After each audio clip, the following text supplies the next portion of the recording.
This is Gary Atencio with CNTV, and today we're in Pennsylvania. I'm here with John Verrico. For decades, this communication professional with more than 40 years experience has engaged audiences as they discover helpful insights into office climate, culture, relationships, and communications, empowering villagers to keep their torches lit. I am joined with the keynote speaker, edutainer, storyteller, best-selling author. Thanks for joining us here today. Thanks, Gary. So glad to be here. I'm really excited. I'm going to start off a little bit about yourself. You're formally educated at Excelsior University and with honors at Norwich University. You went on to work in journalism, public relations, and speaking. Really, as an undersized youth and the victim of bullies, you found hope in classic monster movies where you learned that the little guy could win. You now share how communication, leadership, and motivation, and really resilience are all deeply entwined. With humor and interaction, you are committed to helping businesses and individuals succeed. Share with me a little bit what got you here today. Well, you pretty much told my story, but basically that's it right there. I mean, I was an undersized, bullied youth, and I said, hey, nobody should ever be made to feel that way. That the way I was meant to feel. And so as I got into the workforce and I saw different kinds of leadership styles and the way people treated each other, and not only in the workplace, but just in life in general, I realized there were certain behaviors that made people feel good and there were certain behaviors that didn't. And I chose to emulate those behaviors that made people feel like they mattered. And so I vowed that I would continue to do that and to help people, especially people who wound up in positions of leadership, to learn how to be better leaders, to be better communicators, and to help make sure that their people feel like they matter. What we all have observed is probably familiar what you've seen, but you actually observed it from a professional standpoint. I mean, as a motivational speaker, you teach motivational leadership. Is the requirement of a great leader really to motivate others? Well, it's an interesting thing. You really can't motivate other people. And it's a weird thing for a motivational speaker to say, right? But in actuality, I mean, motivation is a very personal, internal thing. So people motivate themselves. That's the first rule that you should know about being a leader, is that you can't motivate other people. But what you can do is understand what does motivate them. What is it that helps them to light that internal fire, that internal spark, and create an environment that allows people to see those opportunities and to take advantage of those opportunities and get that inner fire burning and start getting that glow going and then get it up to a full-blown fire. Wow, I love that approach because I've heard many motivational speakers thinking, I'm going to have to bring the motivation. I don't see that. I mean, basically in working with many organizations and individuals, what do you find motivates people that basically it's internal, but what is the reason they continue to do what they do and are happy to do so? So there's a couple of key pieces to this, and really the whole idea is that they understand and they feel as if they matter. And in order to feel that as if you matter, there's just a few elements that you need. The first of those is trust. There's got to be trust both ways, right? We have to trust each other. They have to trust that you're going to take care of them as their boss, and you've got to trust that they're going to do their job. If you start micromanaging people or treat them as if they don't know what they're doing, that breaks down that trust. So you need that trust. The second thing you need is opportunity. You need to be felt like you're given the opportunity to improve and to grow. The third, probably really strong one, and I think they're all strong, is respect. You have to have respect for each other and be treated with respect, even just on the individual human level. That leads us to communication.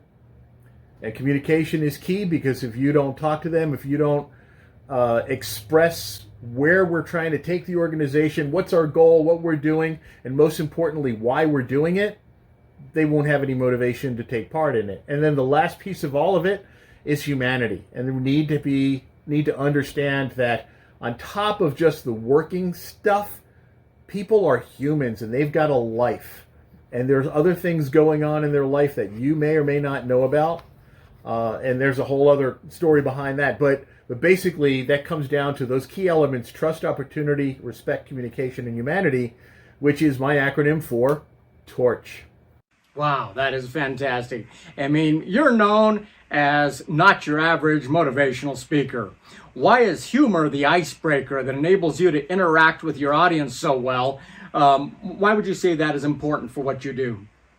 People learn better when they're laughing and having a good time. If you think about it, and you think about all the things that have happened to you in your life, and you're getting together with your friends, what stories are you telling? What moments are you rehashing?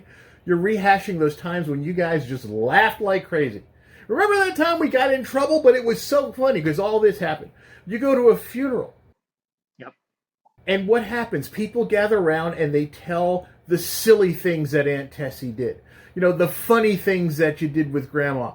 The goofy stuff that you remember Dad doing. You know, all those kinds of things.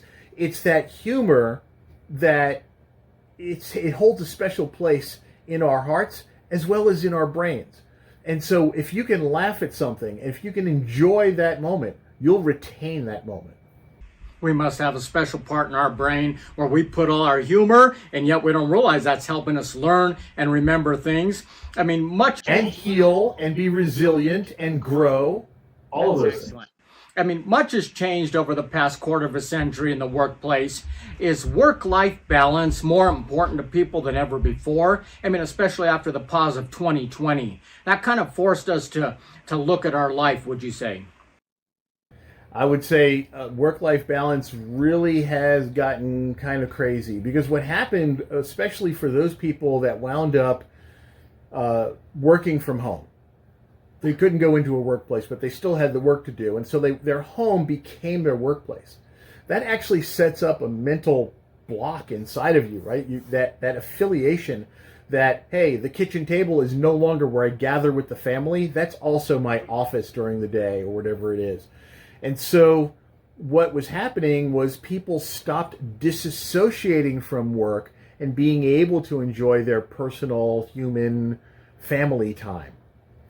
And that happened more and more. And also, even if your computer's in another room or whatever, you walk past that and, it's 9, 10 o'clock at night, you're on the way to bed, and, I see that there's a new email that came in.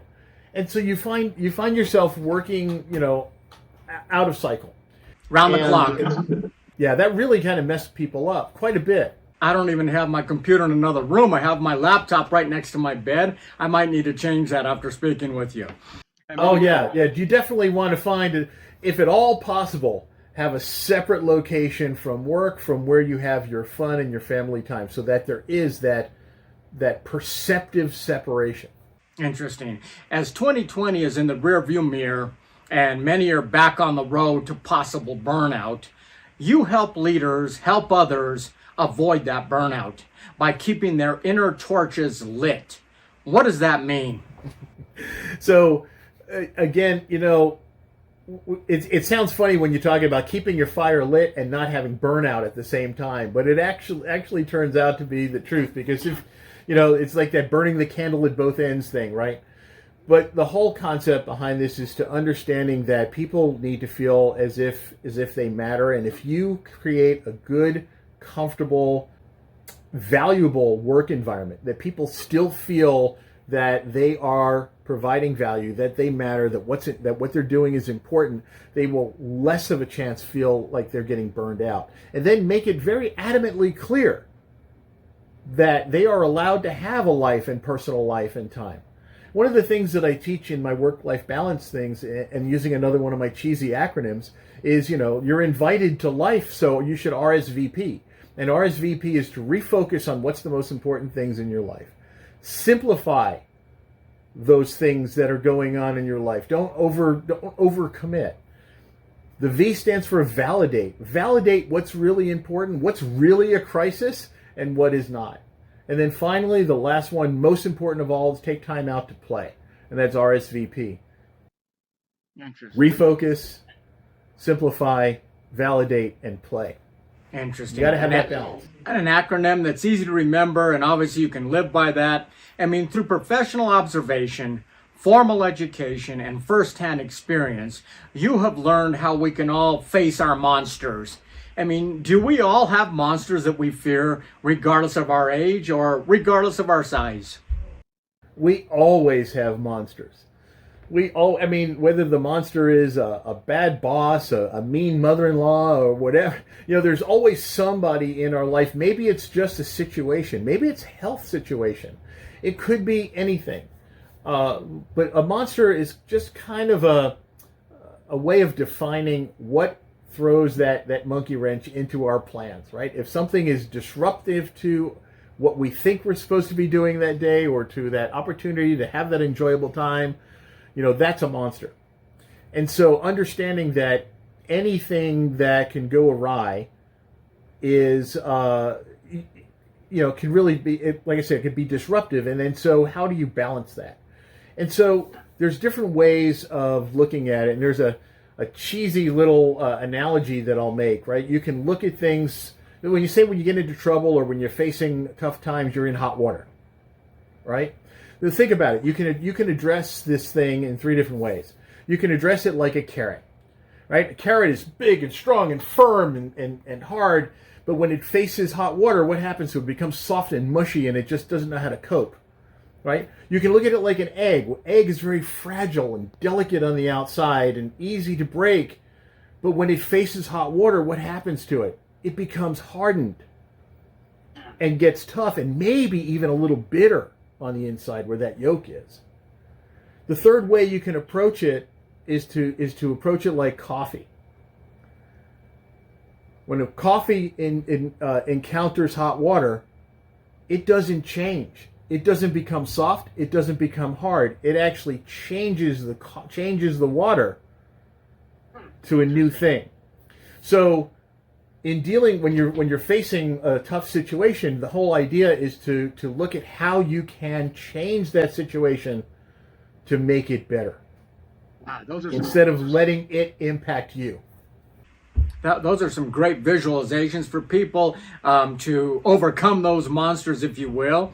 I mean, as the former president of the National Association of Government Communicators, you have been dedicated to the professional development and enhancement of communication within many organizations. Why is communication vital to building teams and really a culture that we all enjoy working in? If you think about it, the way that we relate to other people is communication. Whether that is how we speak to each other, whether it is how we treat each other, or even whether or not we smile.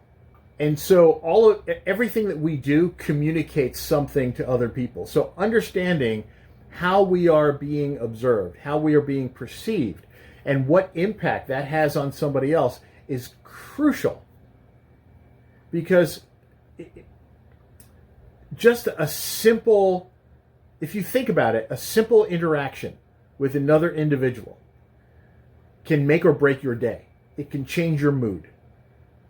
So you stop at Starbucks and you get a coffee and that person smiles and hands you a coffee.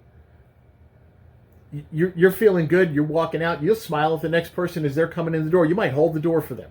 You never know what effect you're having on people. Even as you come across people, you think only those people that we hang out with 24/7 are you're going to affect their life, but that's not true. It's actually every person that you interact with, you're affecting lives.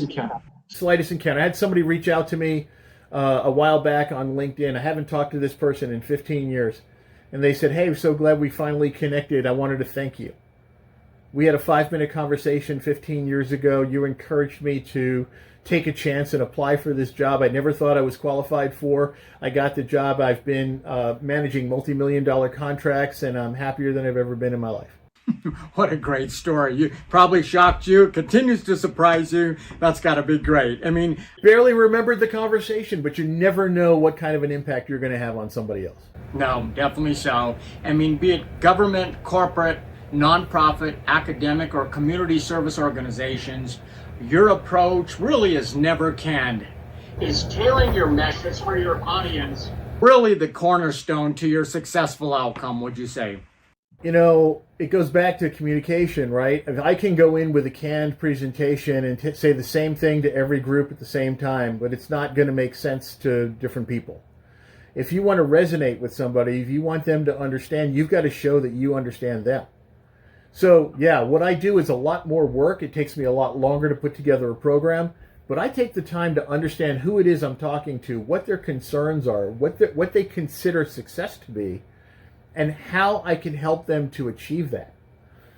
It's not about just going in and, I use a lot of the same acronyms. I use the TORCH acronym a lot. I use my flashy, fake fire dad magic trick and stuff like that. But each one is used to illuminate a point in a different way. Wow. John, you are a torch bearer for many. Pulling from a bank of applicable stories, you make every presentation unique. As a speaker, a trainer, a coach, is sharing your fire continue to be rewarding for you? Continuously rewarding. Nothing, when I'm working with a group and there's one person in that room that gets that little glint in their eye, that's something that says, I struck home with a point, or they have just now solved a problem that they were facing because of something that I said. That is my reward. I would do that stuff for free, but unfortunately I've become accustomed to those minor luxuries like food and shelter, so I do have to charge for my services. But knowing that I've helped somebody is my actual reward. That is fantastic. It's been an honor really sharing your story and obviously getting that out there to the world with my viewers. Viewers, take a look at the bottom of the screen right there. What you're going to see is their website. On the website, you're going to find all the services he provides. I mean, really, be it in person, virtually, one-on-one, or on a corporate stage, he will deliver the message that will empower you or your team to keep your torch lit. If you need a keynote or even an MC, contact him today. Read the reviews online, and you can also order his book right there on the site as well. Once again, that is John Verrico, empowering you to share your fire. This is Gary Atencio with CNTV, and if you don't know, now you know.